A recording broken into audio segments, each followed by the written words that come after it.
11 Things You May Not Know About Marco Polo. Discover fascinating facts about the life of Marco Polo and his legendary travels to the Far East. Marco Polo's famous travelogue was penned in prison. Marco Polo is remembered thanks to a colorful and popular narrative about his eastward voyage, known simply as The Travels of Marco Polo. Ironically, this record of Polo's freewheeling years as an explorer was written while he languished behind bars. In 1298, 3 years after he returned from his journey, Polo was captured after leading a Venetian galley into battle against the rival Italian city-state of Genoa. While in prison he encountered Rustichello of Pisa, a fellow captive who was known as a talented writer of romances. Eager to document his years as a traveler, Polo dictated his life story to Rustichello, who acted as a kind of ghostwriter. By the time of their release in 1299, the two men had completed the book that would make Marco Polo a household name. Marco Polo was not the first European to travel to Asia. Marco Polo may be the most storied Far East traveler,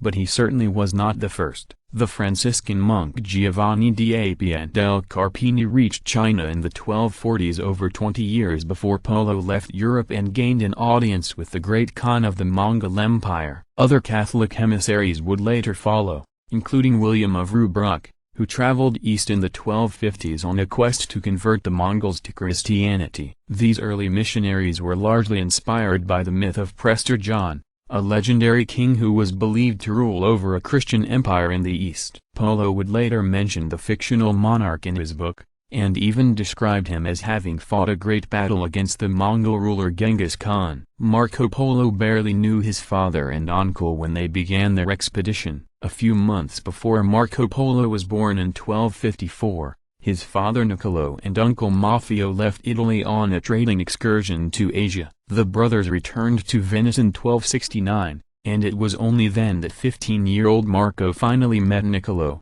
the father he never knew he had. Although he was essentially a stranger to the elder Polos, Marco joined them when they left on their more extensive second trip in 1271. While they originally planned only a brief stay in the Far East, the three men would eventually travel Asia together for more than 20 years. Marco Polo spent much of his journey as an envoy for the Mongol ruler Kublai Khan. The Polos were merchants who dealt in rare items like silk, gems and spices, but their extensive travels were more than just a trading mission. Marco, Maffeo and Niccolo were also employed as emissaries for the Mongol Emperor Kublai Khan, whom the elder Polos had met and befriended on an earlier journey east. Young Marco would forge an especially strong bond with the Great Khan, who later dispatched him to China and Southeast Asia as a tax collector and special messenger. Kublai Khan's trust and protection allowed the Polos to move freely within the borders of the Mongol Empire. Marco was even provided with a Epesa gold tablet that authorized him to make use of a vast network of imperial horses and lodgings. Thanks to this official passport, the Polos traveled through Asia not merely as wandering merchants, but as honored guests of the Great Khan himself. Marco Polo mistook some of the animals he saw for mythical creatures. After his return from Asia, Marco Polo thoroughly documented his encounters with unfamiliar animals such as elephants, monkeys and crocodiles. He described the latter, for instance, as giant, sharp-clawed serpents that could swallow a man-broken bar at one time. But the traveler often confused these strange fauna with creatures from myth and legend. One of the first Europeans to glimpse an Asian rhinoceros, Polo thought the horned beasts were unicorns. Marco Polo was among the first Europeans to describe many of the advanced technologies found in China. It is a common misconception that Marco Polo introduced pasta to Italy. In truth, the dish had already existed in Europe for centuries, but there is little doubt he made Westerners aware of many Chinese inventions. Among other things, Marco familiarized many of his readers with the concept of paper money, which only caught on in Europe in the years after his return. Polo also described coal, not widely used in Europe until the 18th century, and may even have introduced eyeglasses to the West. Meanwhile, he offered one of the historical record's most detailed accounts of the Mongol post system, a complex network of checkpoints and couriers that allowed Kublai Khan to administrate his vast empire. The Polos barely made it out of Asia alive. After enduring decades of travel and surviving several brushes with death, The Polos encountered their biggest hurdles when they tried to return to Italy. Worried that their departure would make him appear weak, the elderly Kublai Khan initially refused to release his favorite envoys from service. The Polos were only allowed to leave the Great Khan's realm in 1292, when they agreed to escort a Mongol princess to Persia by sea. While they succeeded, the mission apparently proved to be the most perilous leg of the Polos' journey. Marco later wrote that the members of his company were among the only survivors of a deadly sea voyage that claimed hundreds of lives. The Polos lost much of their fortune while returning home. Once they moved out of Mongol territory,